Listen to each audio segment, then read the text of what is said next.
Welcome to Feminist Frequency Radio. This is the show that asks you to be critical of the media you love. I'm Kat Spada. And I'm AC Lamberty, and this is not a video podcast, but imagine me doing the Michael Jackson scarecrow dance. I can easily imagine that. This week, our season of musical mayhem is taking us from Harlem to Oz as we discuss 1978's The Wiz. Directed by Sidney Lumet and written by Joel Schumacher, yes, you heard me right, this film adaptation of the 1974 Broadway musical stars Diana Ross, Michael Jackson, Nipsey Russell, Ted Ross, Lena Horne, and Richard Pryor, among many talented people. The most expensive movie musical at the time it was made, The Wiz was unsuccessful commercially and received a complicated reaction from critics. Over the decades, as Jackson's star grew and broadcast reruns aired for generations, it's grown into a cult classic with generally warm regard for its performances and resonance with the African-American experience.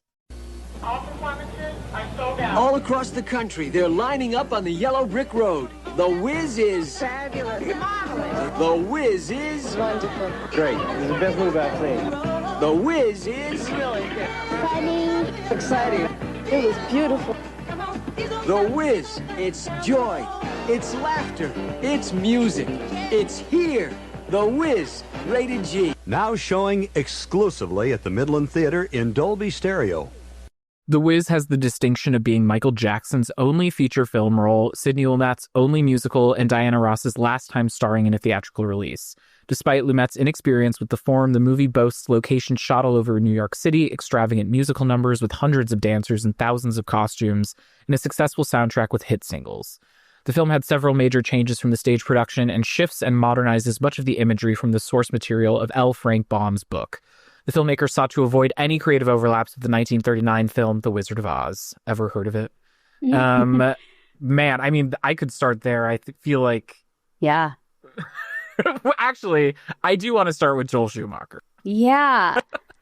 So I'm sure you read that paragraph on the Wikipedia about how this was inspired by his self-help cult? Yeah, baby. I was like, oh, we would have an amazing time. Like, imagining him and Diana Ross, like, coked out, being like, this mindfulness technique would be incredible if we worked in the final number. Like, so good. And, like, it's such perfect mindfulness language that is completely bland and, like, yes. Inoffensive. It's like, Totally. You can self-actualize. It's within you. It was within you the whole time.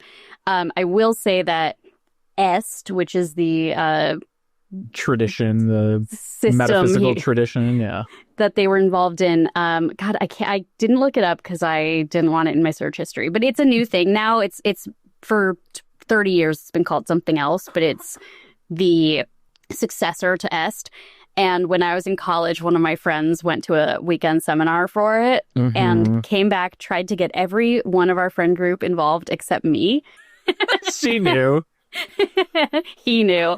And then, told a mutual friend, I don't think she's malleable enough. That's amazing. Unfortunately, I read that and I was like, oh, that was me at the Philosophical Research Society's Somatic Basics seminar on Saturday last weekend. I do want to read the quote about it really quickly. It's very funny. So this is Rob Cohen, the Universal producer, who was kind of lamenting the stupid metaphysical meditation stuff that Diana Ross and Joel Schumacher were bringing into it. Before I knew it, the movie was becoming an Estian fable full of est buzzwords about knowing who you are and sharing and all that. I hated the script a lot, basically. And then, although Schumacher had seen the Broadway play before writing the script, none of the play's writing was incorporated into this film, which you can really tell. Like, it makes a lot of sense.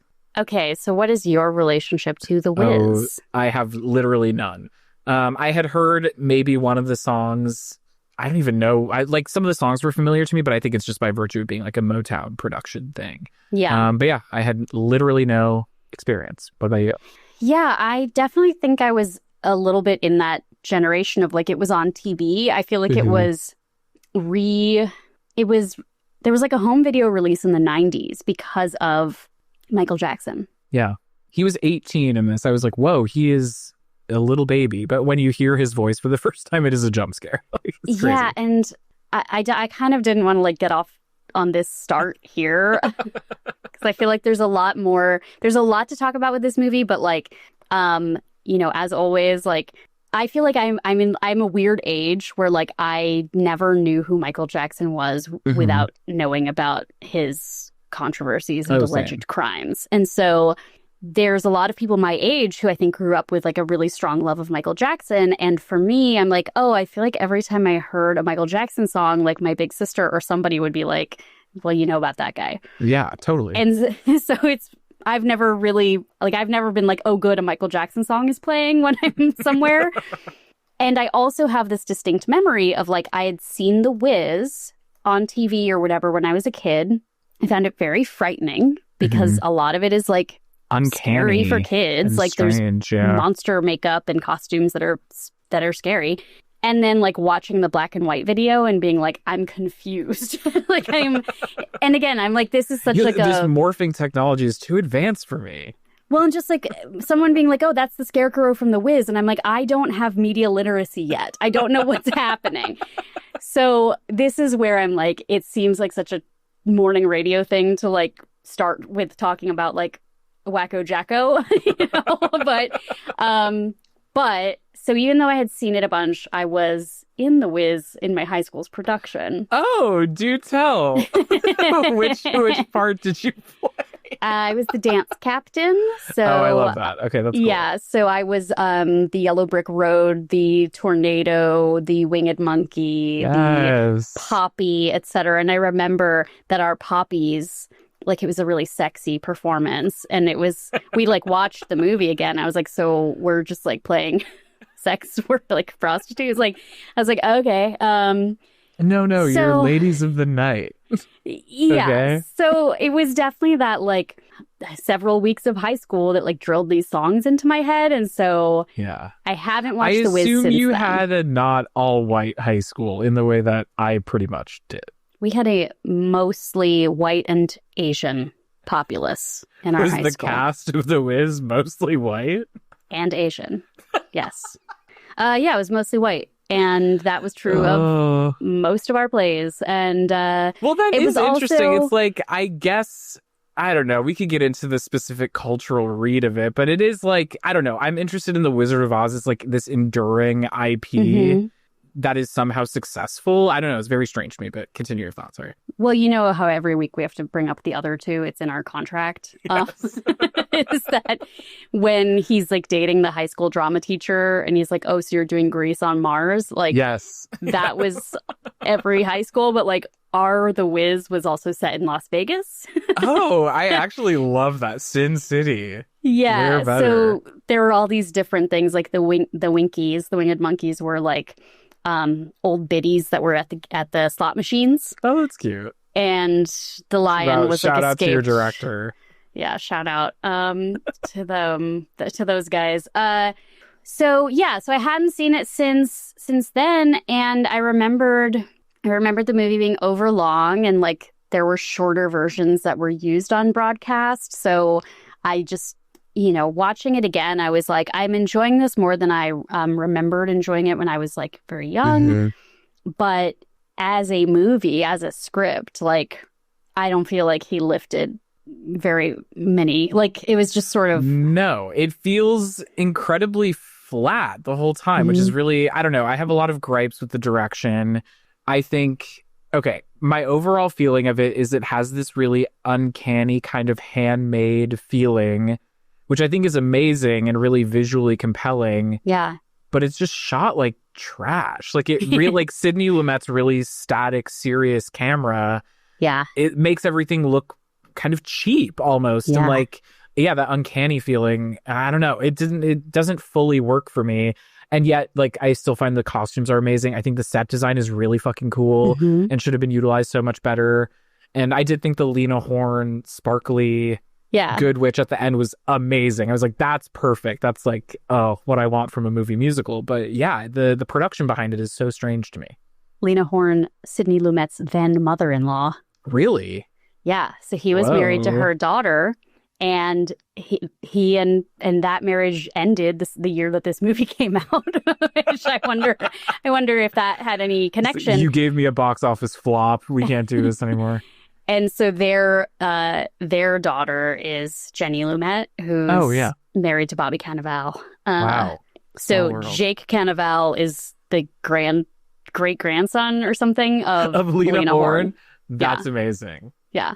We wanted to, when we were looking at this season and like what are the different types of movie musicals, one thing I know we talked about was like the sort of pop star, rock star vehicle. And that's why I feel like this was an interesting one to talk about, because like the Diana Ross piece is such a huge part of the production, but it also like it wasn't successful. And I think often it's not when, I mean, she had, you know, she was also an actress and like she was this larger than life star, but that was the thing that seemed to be really negatively received, was her being cast as Dorothy.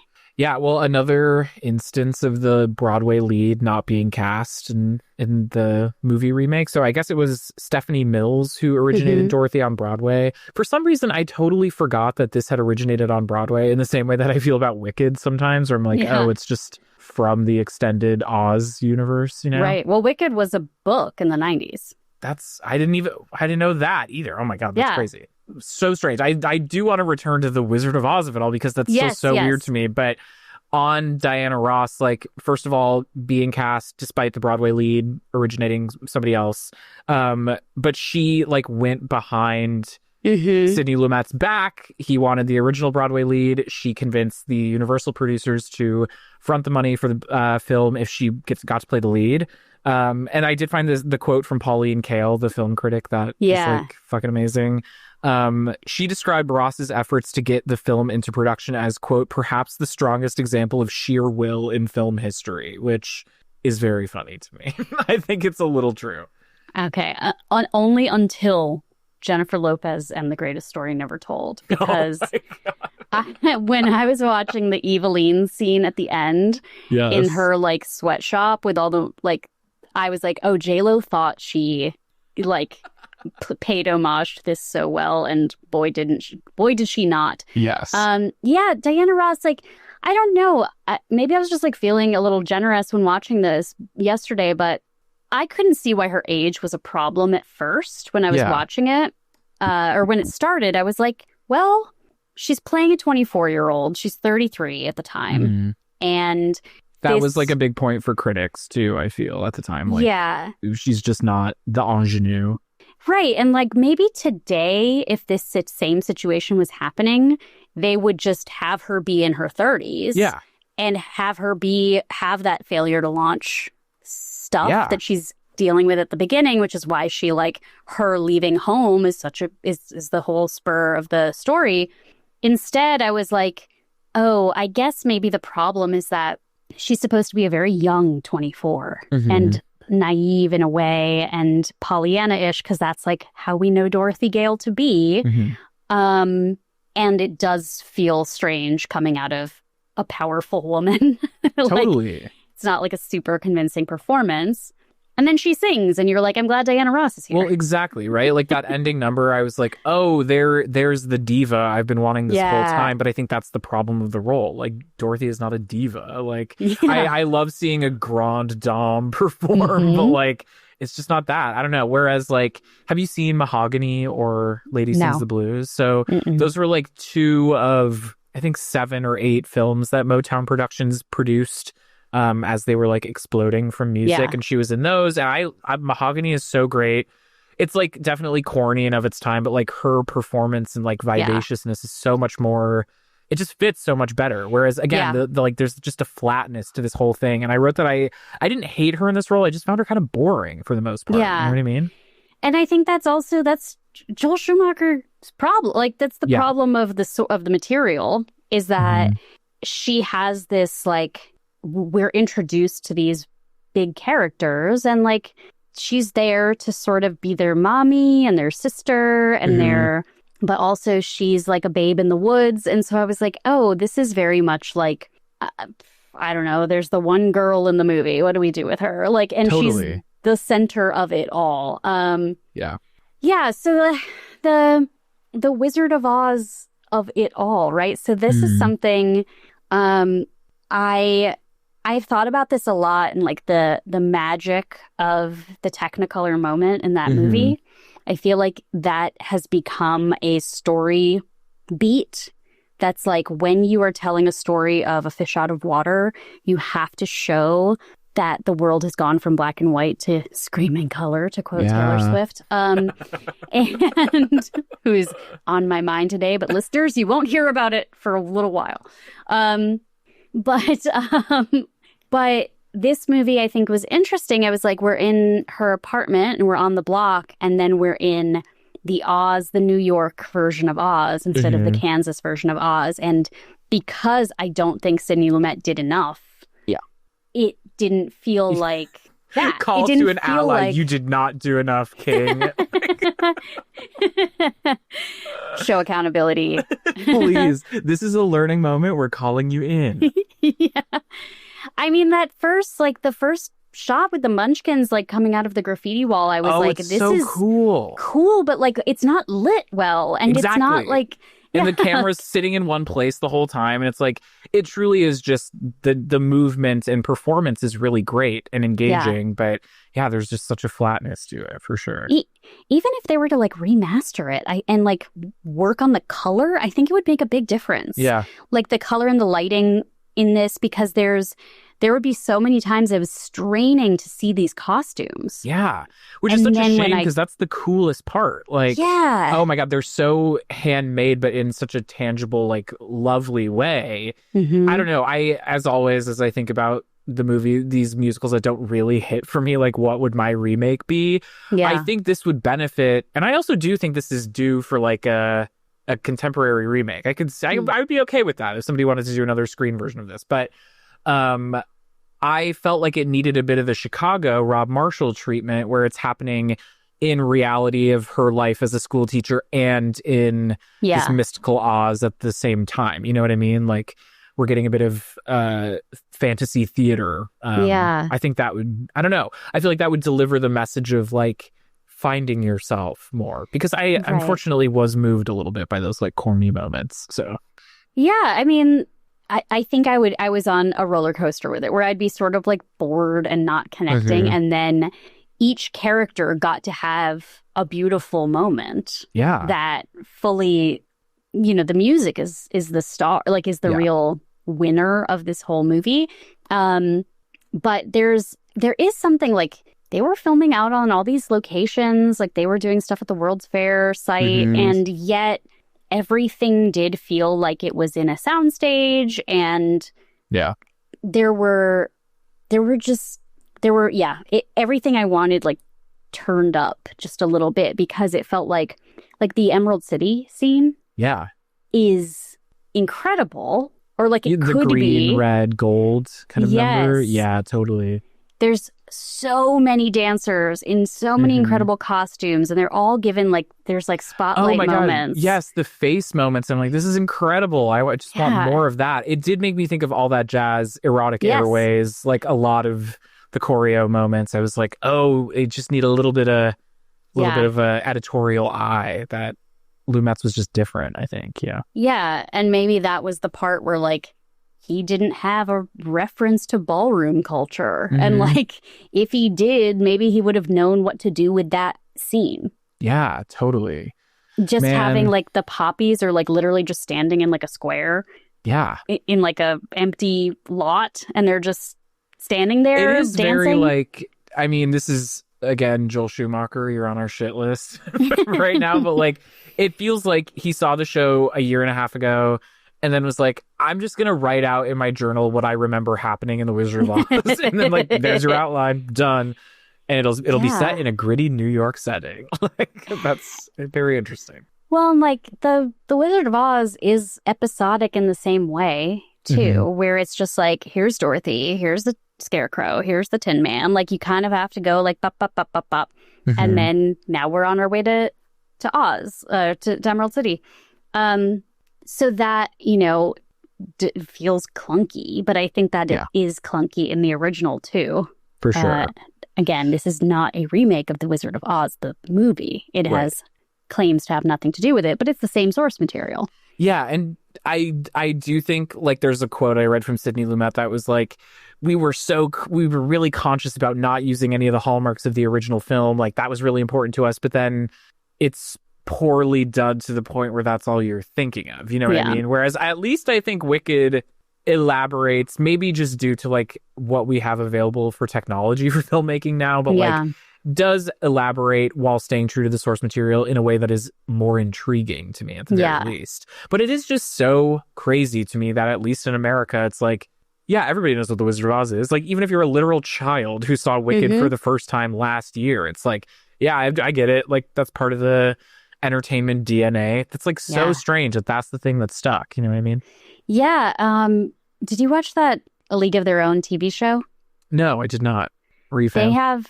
I wanted to be a fan. It was a little lacking, but it also felt like one of those where, they didn't quite get their footing and then they didn't get another season, but they probably could have gotten there. But there's a whole episode that's like kind of dealing with some of the underground gay culture and like going to a club where you might know the bouncer and you could dance with your girlfriend and stuff. And The Wizard of Oz having like a revival screening in the town is part of that story.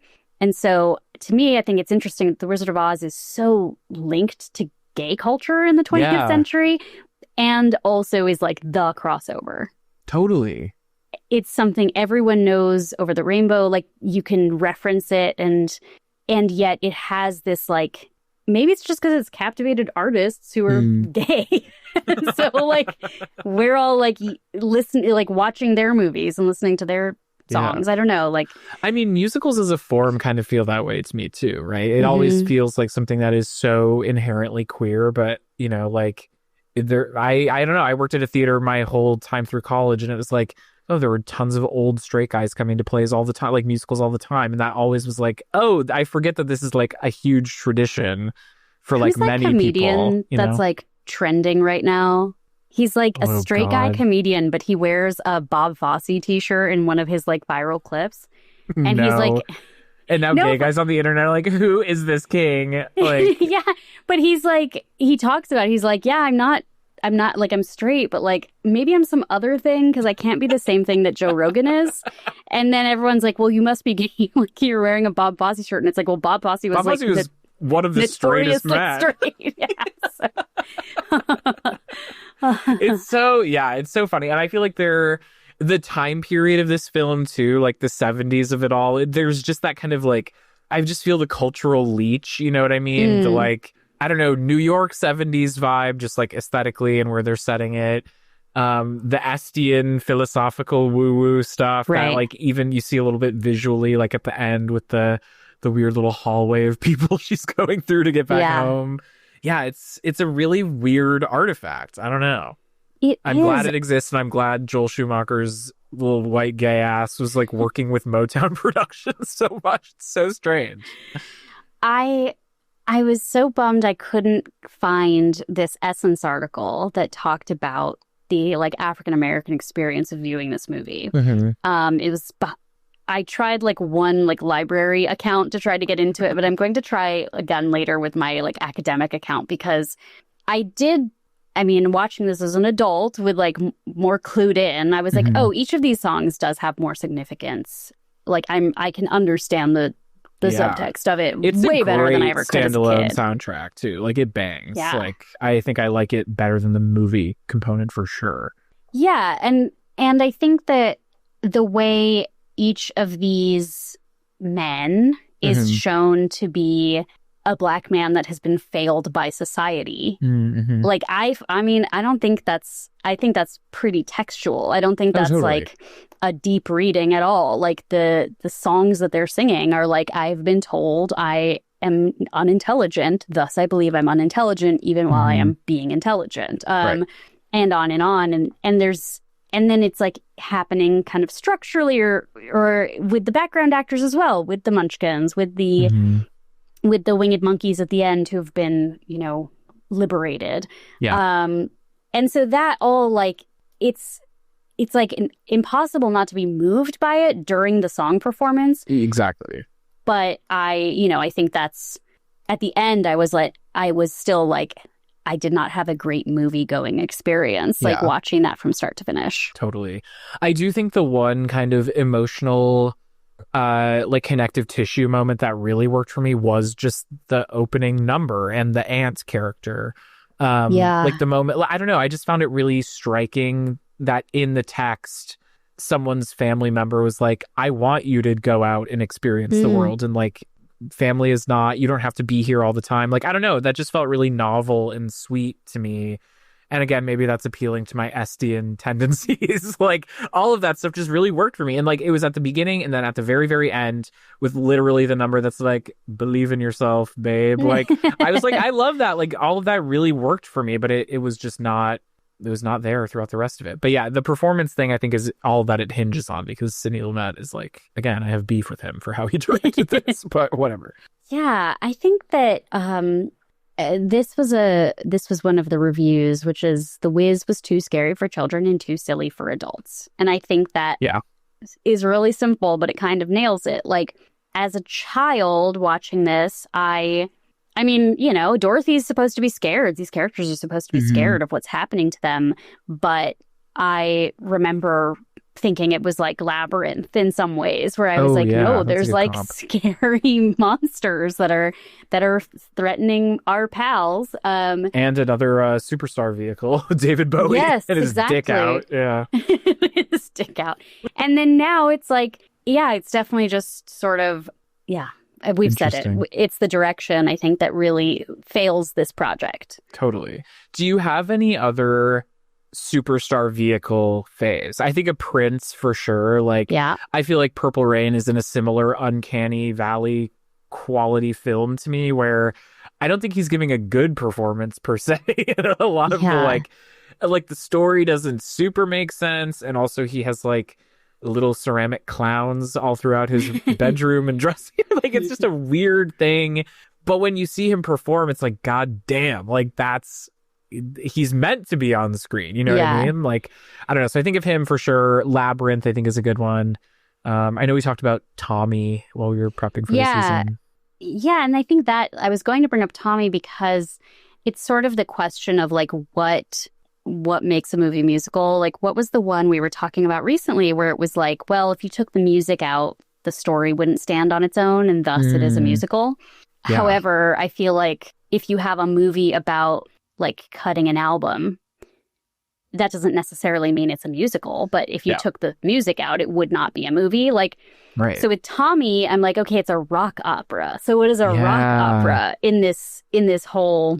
And like Jesus Christ Superstar is a rock opera kind of, but it's also an Andrew Lloyd Webber musical. Like, so with Tommy, it feels more like a visual album or like a concept piece than a movie musical.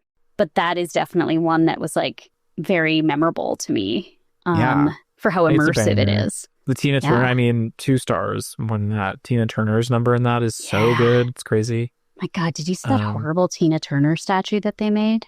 No. Oh no. Recently? Yes, it was like just unveiled, and it is so offensive. It's like so hideous looking. Remember when they made a Lucille Ball statue? Ronaldo, yeah. It's like, it's worse. It's like worse. It's the... We'll put it in the show notes. That's so horrible. Well, I also, I guess superstar Ariana Grande in Wicked, like pop star vehicle in its way. I don't know. I do feel like the Kathleen Sharp, The Wiz was too scary for children and too silly for adults. I do still err a little bit that way for Wicked too, but I am proved wrong because I feel like everybody loves it. But yeah. The Ariana Grande thing. So like, well, what was Lady Gaga's first? A Star Is Born. That was her first movie, right? Like, she'd done a American Horror Story or something? Yes, correct. So I think 2. That's probably like in some ways a good example of it too. Like, that's not technically a musical, but where it was like, can she do it? We have a mega pop star. Can she also be in a movie? Can she lead this movie? And the proof was in the pudding. And I do think Wicked, for good, too good for life. I do think Ariana will have a bit of a moment. I don't know. I think like her Oscar odds will be higher with this one than they were with the first. But yeah, I don't know. The pop star vehicle is really interesting. I feel like also J-Lo Kiss of the Spider Woman coming out. You got your tickets? I'm sad. Let's go. When they did the musical performance at the Oscars this year, Ariana and Cynthia Erivo, she performed Home from The Wiz. And it was so beautiful. I mean, the soundtrack did well. It's so good. There are like real bangers on it. Yeah. Hey, Shades of Quincy. Yeah. Yeah. And that I was wondering the question. I was like, are there people who were watching that performance and seeing Somewhere Over the Rainbow and like, oh, it's our girlies from Wicked. And then we're not necessarily familiar with The Wiz or hadn't watched it. Like, if they were to do it today, I think there's something again where I'm like, I think it would then have to be more grown up because agreed. The peril, I think, of being in Oz. I kept feeling like this could be a really sick genre piece, but I feel like that's the easy Wizard of Oz thing. And I feel like Wicked obviously does that, like gets a little scary and thriller with it. But there was something about all the tangibility and like the practical kind of villainous stuff that I was like, this would be a fun horror, like Rocky Horror style camp musical. It just needs like that sauce, you know what I mean?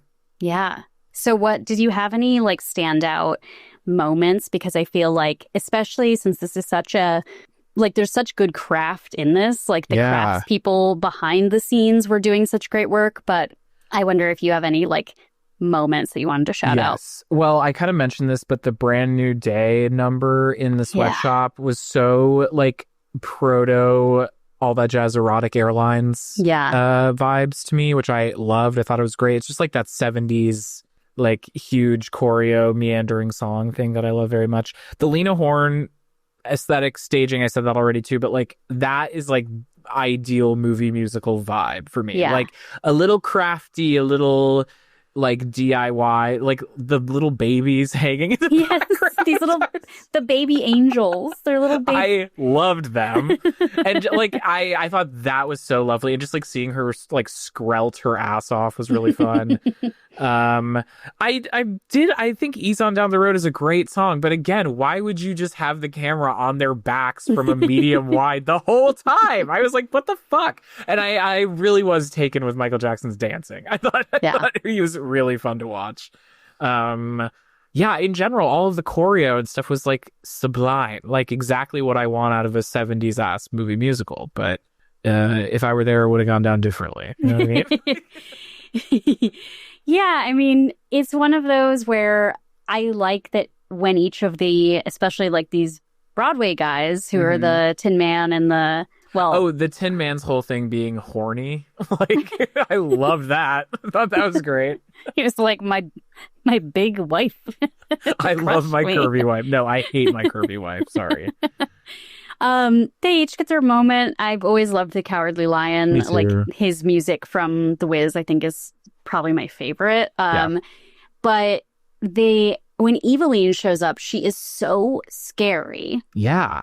But her songs are so fun that it's like jarring because I'm like, I must be on her side, right? Like this is such a fun song. And then, Richard Pryor is like underused. I mean, the wizard is not a huge character, but like I did feel like, okay, this is sort of satisfying. Like there's a satisfaction to him crying, and then she's gonna like just have like a full face moment where she's belting.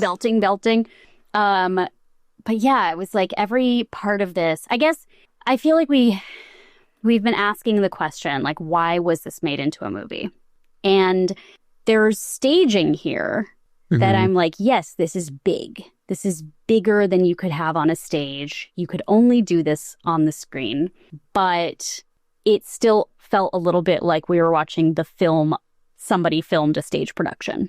Totally. And I do think that is also where like the politics and money of like Motown Productions is important too, because like Motown Productions was a very concerted arm of Motown Records, making visual TV and film content almost all of them starred like super famous Black actors or singers. A lot of that, like 3 or 2 up to this time, were Diana Ross vehicles. So it does feel like it was like, okay, we have a platform, we're gonna fucking use it. And this was like a musical about Black people for Black people at the time. Like, why would we not adapt it? Which makes sense. But then it's like the box office component's really interesting. Yeah. I truly wonder what like the marketing and the audience like reception and testing and stuff was like. Yeah. Because it did just feel like Berry Gordy was like, let's fucking do it. Like, we have the money and we have a star who wants to do it. So why not? Why wouldn't you? It's like Addison Rae and he's the man, or she's the man, or whatever, or whatever that remake was she was in. Talking about a pop star vehicle. He's they man. She's they man. That's amazing. Thank you. I can't really speak to the marketing except that the poster's tagline is "The Whiz, the stars, the music. Wow." Like, that feels very Motown to me. It's like, you're coming to see your stars and have some great music and deal with it. You know what I mean? Yeah. I feel like I'm one of the only people who watched The Get Down like years after it was airing. I remember meeting you for the first time, and I feel like you mentioned really liking that show. And that was 2022. I think it ended in like 2020. But... yeah, that is really wild that like I was just going out there. I have a couple friends who were standing, though, who loved it. Yeah, it has one of those, like, they slashed the budget for season 2, and then it's a complete And Baz mess. Luhrmann was like, I can't work with this. No.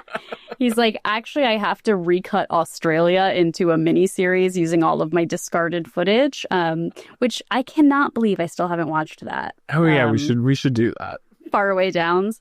But there is a storyline in The Get Down where they're doing this. They're taking a show and they're making it into a movie. And Renee Elise Goldsberry has a tiny role as the star of the show, but she is going to be replaced by the ingenue that is one of the stars of The Get Down. Like, you know, like the main girly. And how it's like, well, yeah, we want a 16-year-old, not a 40-year-old. Yeah. And I was like, oh, this has to be some kind of response. Reference. Yeah. I do think as well, I was thinking this while watching, that Michael Jackson in The Wiz was probably like pitched to Jason Derulo for Cats, like casting. Like, pop stars do it all the time. Remember, Michael Jackson was in this movie and then it really popped off and had a life. That could be you in Cats. Like, I feel strongly that was brought up to him. I only ever think of Jason Derulo as third build Jason Derulo because he was third build in Cats, and that remains startling to me. Oh my God. Yeah, so we're not going to be watching the movie Cats for this season, but since you brought her up, I loved it. I remember being high as fuck and taking one of the scariest Uber rides of my life. And I do not remember a thing about the movie itself. Yeah, I remember also being high and leaving the Alamo parking lot downtown that's like a never-ending spiral and being like, I'm gonna die. It's over. When will Taylor Swift get the vehicle she deserves? Sorry, not deserves. Yeah, never. The movie she did with Taylor Lautner 100 years ago. Oh, Valentine's Day. Yeah. Stupid. Yeah, this Michael Jackson, when he shows up, he is so charming and so like. Man, that voice though, I thought it was kind of a joke. Again, I also don't really have a lot of like Michael Jackson cultural literacy. Besides, I feel like scandal wise, it's very similar to your experience. But hearing that voice, I was like, oh my God, that's how he sounds for real. That's crazy. I always thought that was a sketch bit or something. Gosh, the crows, like those were cool and scary. But they were sort of like monkey in the subway. Yeah. Okay. That was the moment. That was the moment I did want to shout out. It's like truly immersive, I think, is in the subway. It's very frightening.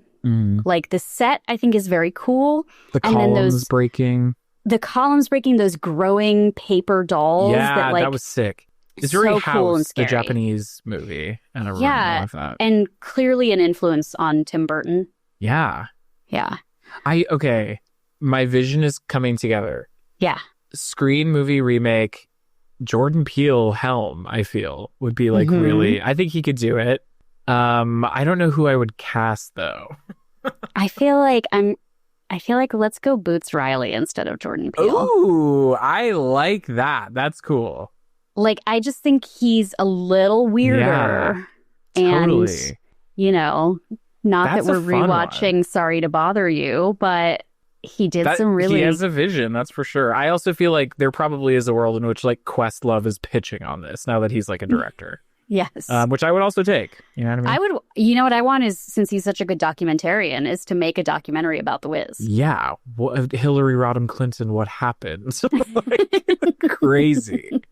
Man. Yeah, I mean, I wish that we had more, you know, I think this is, of course, the problem in Hollywood, is that, like, this movie not succeeding set back Black cinema in terms of Hollywood taking it seriously and putting money into it. Yeah. And yeah, it's like, this is just the fact that didn't go well, I think is a real disappointment, because it could have made such like a big impact. But totally, I feel like the last time I remember hearing about it kind of in the zeitgeist was with that slate of NBC live musicals. They did The Wiz in 2015, and I was looking at the cast and I was like, damn, should I watch this? Like, looks kind of good. Like, who was in it? Mary J. Blige is Eveline, which is tight. Queen Latifah is The Wiz, which is crazy. Stephanie Mills, the original Broadway Dorothy, I think plays the Good Witch at the end. I know Uzo Aduba is in it.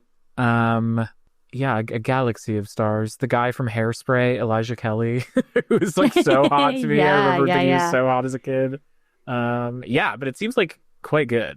Uzo Aduba as the Cowardly Lion, I think, which is like kind of inspired casting. But yeah. Well, I don't think we necessarily recommend necessarily watching The Wiz. It's fun. Right. Listen to the soundtrack. Yeah, the soundtrack's great. I think Mahogany is a better Diana Ross vehicle. Would recommend that to see her in her like real effervescence.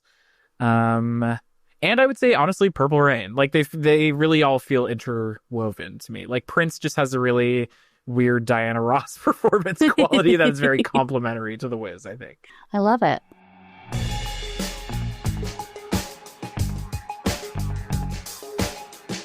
Well, that has been our show for today.